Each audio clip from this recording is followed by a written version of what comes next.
一日の終わりに深い眠りにつきたいね。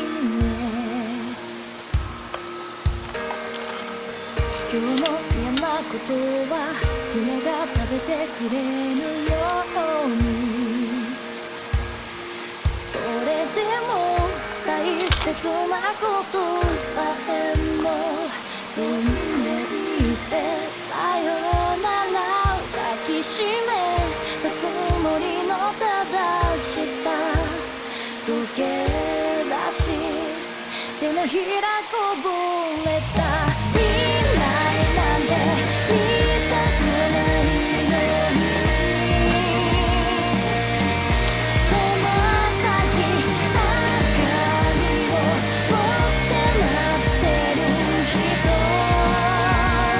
手を振ってるから歩みを進めてきたの。これからの歩みを進めてくの。今ここに立ってるよ。いつも夢はのようにつまずく転ばぬように手を引いてくれたあなたがいる。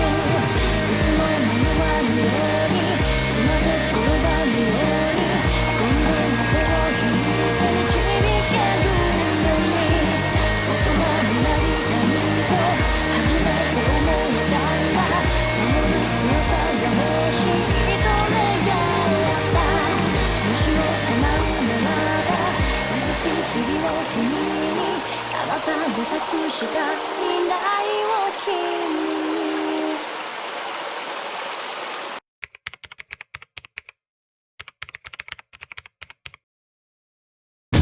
次回予告。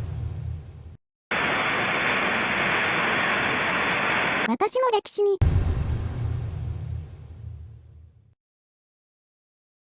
ご視聴いただきましてありがとうございました。またお会いいたしましょう。面白かったらいいねボタンかチャンネル登録してくださいね。